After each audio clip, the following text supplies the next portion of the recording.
Seigneur, à notre secours. Gloire au Père et au Fils et au Saint-Esprit, au Dieu qui est, qui était et qui vient, pour les siècles des siècles. Amen.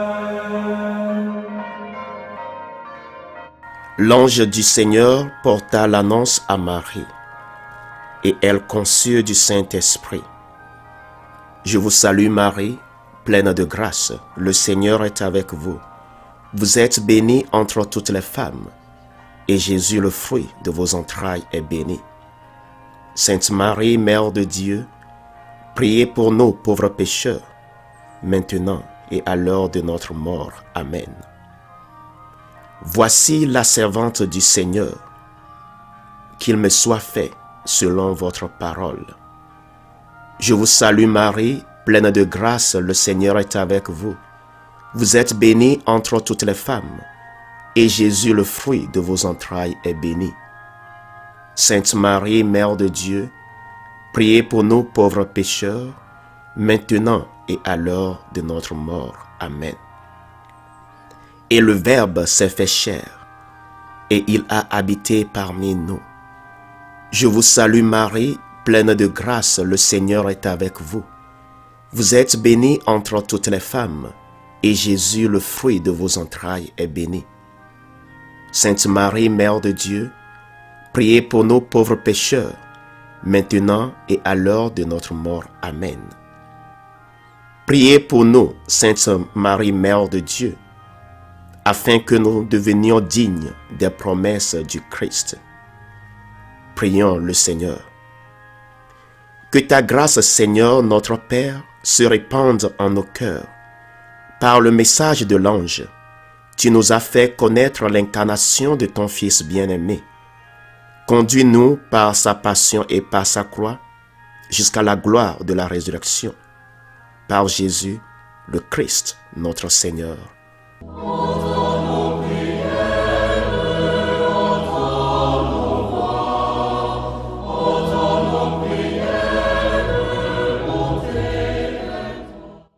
Seigneur, dans le silence de ce jour naissant, je viens te demander la paix, la sagesse, la force. Je veux regarder aujourd'hui le monde avec des yeux tout remplis d'amour, être patient, compréhensif, doux et sage, voir au-delà des apparences tes enfants, comme tu les vois toi-même, et ainsi ne voir que le bien en chacun. Ferme mes oreilles à toute calomnie. Garde ma langue de toute malveillance. Que seules les pensées qui bénissent demeurent en mon esprit. Que je sois si bienveillant et si joyeux, que tous ceux qui m'approchent sentent ta présence. Revêt-moi de ta beauté, Seigneur, pour qu'au long de ce jour, je te révèle. Amen. Je ferai de vous des pêcheurs d'hommes, allez et jetez le filet. Écoutons les lectures de ce 5e dimanche du temps ordinaire, lu par Sœur Sophie Catania, sœur missionnaire de Notre-Dame des Apôtres, et le diacre Achille Alaglo, Société des missions africaines, commenté par le Père Hervé Kitomba, Société des missions africaines. Celui qui me suit ne marchera pas dans les ténèbres, il aura la lumière de la vie. Lecture du livre du prophète Isaïe. Chapitre 6, versets 1 à 2, les versets 3 à 8. L'année de la mort du roi Osias, je vis le Seigneur qui siégeait sur un trône très élevé. Les pans de son manteau remplissaient le temple. Des séraphins se tenaient au-dessus de lui. Ils se criaient l'un à l'autre: Saint, Saint, Saint le Seigneur de l'univers. Toute la terre est remplie de sa gloire. Les pivots des portes se mirent à trembler à la voix de celui qui criait, et le temple se remplissait de fumée. Je dis alors: Malheur à moi, je suis perdu, car je suis un homme aux lèvres impures, j'habite au milieu d'un peuple aux lèvres impures. Et mes yeux ont vu le roi, le Seigneur de l'univers. L'un des séraphins vola vers moi, tenant un charbon brûlant qu'il avait pris avec des pinces sur l'autel. Il approcha de ma bouche et dit: Ceci a touché tes lèvres, et maintenant ta faute est enlevée, ton péché est pardonné. J'entendis alors la voix du Seigneur qui disait: Qui enverrai-je? Qui sera notre messager? Et j'ai répondu: Me voici, envoie-moi. Parole du Seigneur. Nous rendons grâce à Dieu.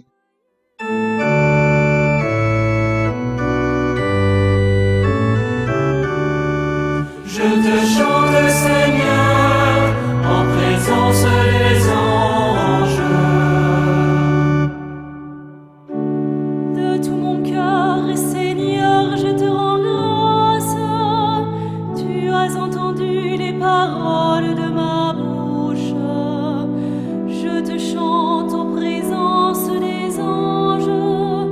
Vers ton temple sacré, je me prosterne. Je rends grâce à ton nom pour ton amour et ta vérité, car tu élèves au-dessus de tout ton nom et ta parole. Le jour où tu répondis à mon appel, tu fis grandir en mon âme la force. Je te chante, Seigneur, en présence des anges. Tous les rois de la terre te rendent grâce quand ils entendent les paroles de ta bouche. Ils chantent les chemins du Seigneur. Quelle est grande la gloire du Seigneur! Ta droite me rend vainqueur. Le Seigneur fait tout pour moi. Seigneur, éternel est ton amour, n'arrête pas l'œuvre de tes mains. Je te chante, Seigneur, en présence des anges. Deuxième lecture. Lecture de la première lettre de Saint Paul apôtre aux Corinthiens. Chapitre 15, versets 1 à 11.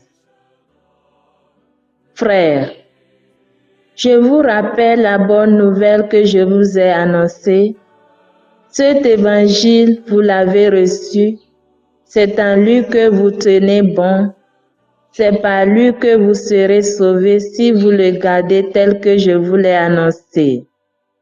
Autrement, c'est pour rien que vous êtes devenus croyants. Avant tout, je vous ai transmis ceci que j'ai moi-même reçu. Le Christ est mort pour nos péchés, conformément aux Écritures, et il fut mis au tombeau. Il est ressuscité le troisième jour, conformément aux Écritures. Il est apparu à Pierre, puis aux 12. Ensuite, il est apparu à plus de 500 frères à la fois. La plupart sont encore vivants et quelques-uns sont endormis dans la mort. Ensuite, il est apparu à Jacques, puis à tous les apôtres.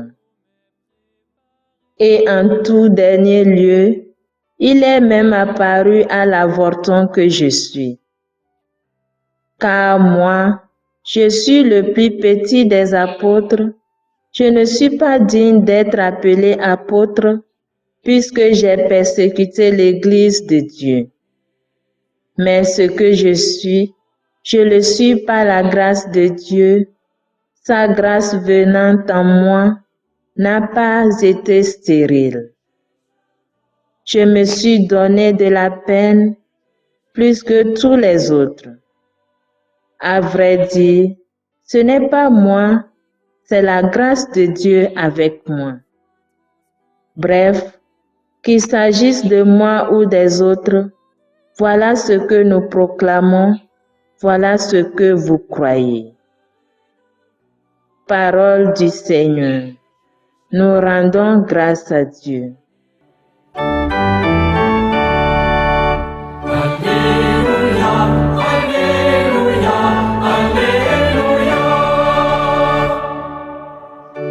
Venez à ma suite, dit le Seigneur, et je vous ferai pécheurs d'hommes. Alléluia, Alléluia, Alléluia.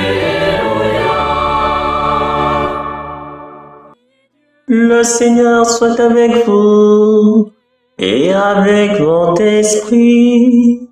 Évangile de Jésus-Christ selon saint Luc.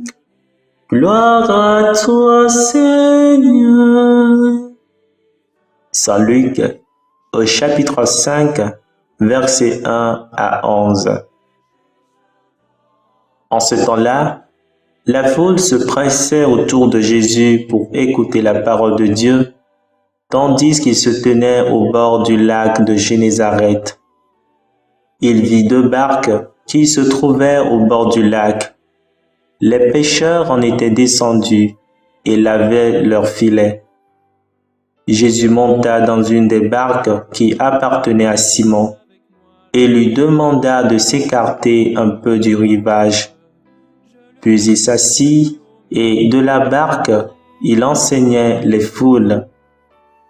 Quand il eut fini de parler, il dit à Simon, « Avance au large et jetez vos filets pour la pêche. » Simon lui répondit, « Maître, nous avons peiné toute la nuit sans rien prendre, mais sur ta parole, je vais jeter les filets. » Et l'ayant fait, ils capturèrent une telle quantité de poissons que leurs filets allaient se déchirer. Ils firent signe à leurs compagnons de l'autre barque de venir les aider. Ceux-ci vinrent et y remplirent les 2 barques à tel point qu'elles s'enfonçaient.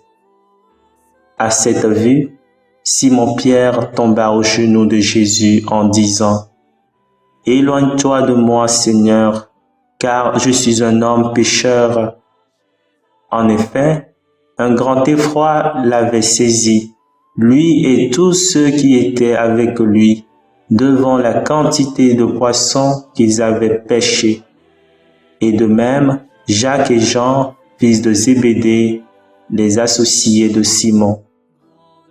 Jésus dit à Simon, « Sois sans crainte, désormais ce sont des hommes que tu prendras. » Alors, ils ramenèrent les barques au rivage, et laissant tout, ils le suivirent. Acclamons la parole de Dieu. Louange à toi, Seigneur Jésus.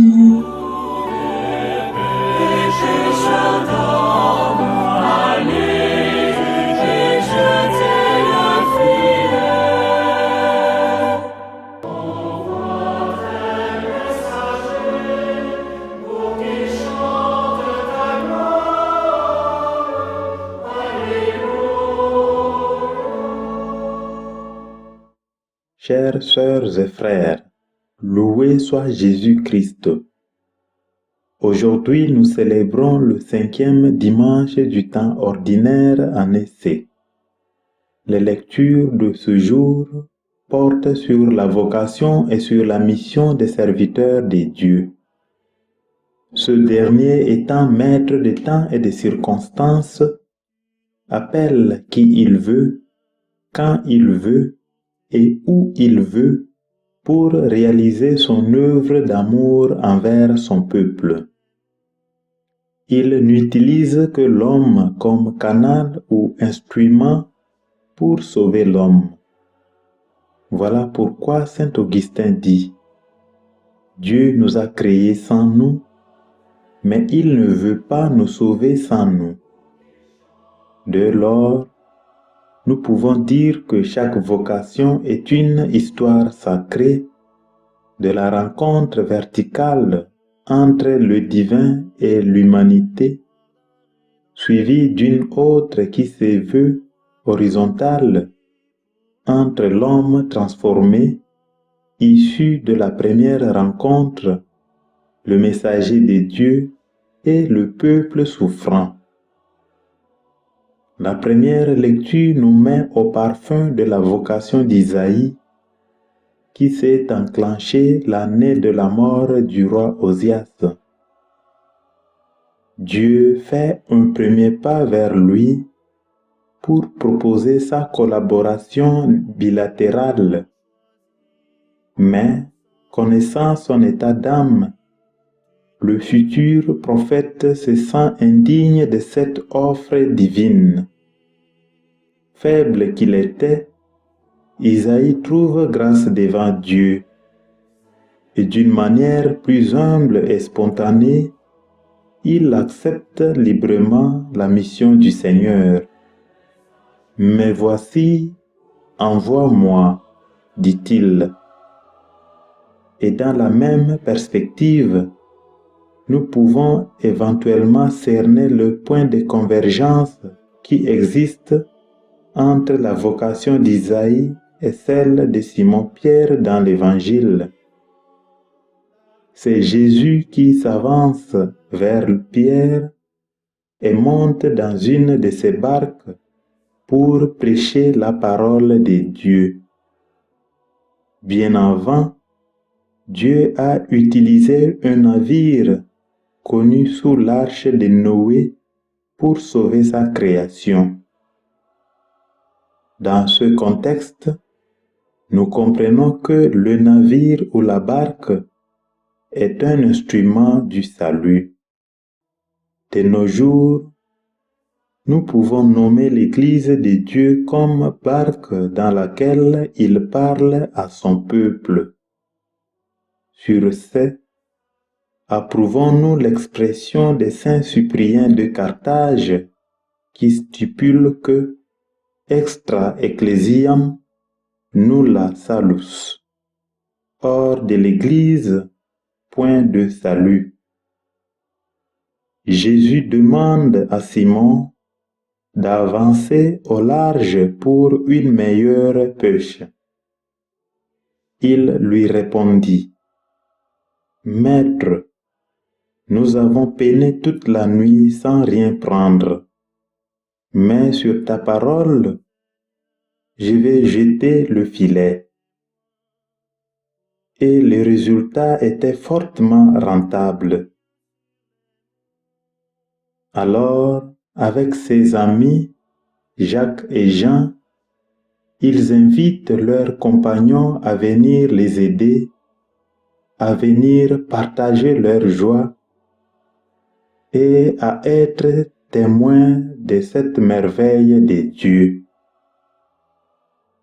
Pierre, qu'il avait préalablement appelé maître, lui adresse cette fois-ci comme Seigneur.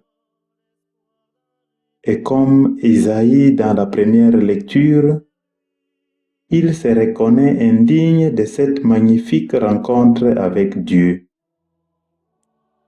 Sois sans crainte, lui dit Jésus. Désormais, ce sont des hommes que tu prendras. À cette parole, Pierre, Jacques et Jean suivirent Jésus sans poser aucune condition. Chères sœurs et frères, de la première lecture et de l'Évangile, nous retenons que Dieu est l'initiateur de toute vocation et que seul en état de grâce, nous pouvons distinctement entendre sa voix qui nous appelle pour accomplir sa volonté.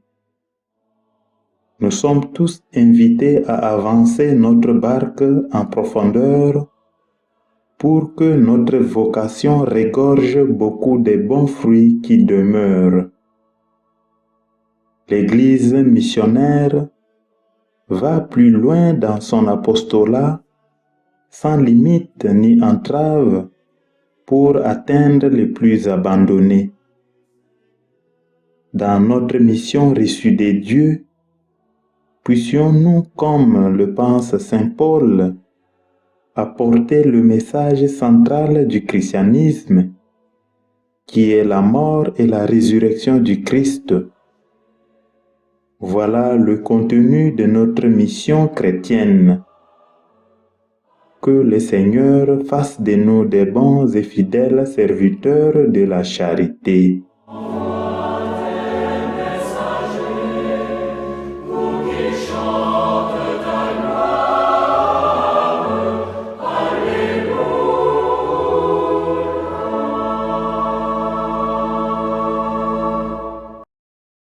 Que le Seigneur Tout-Puissant et Miséricordieux nous bénisse et nous garde, le Père, le Fils et le Saint-Esprit. Amen.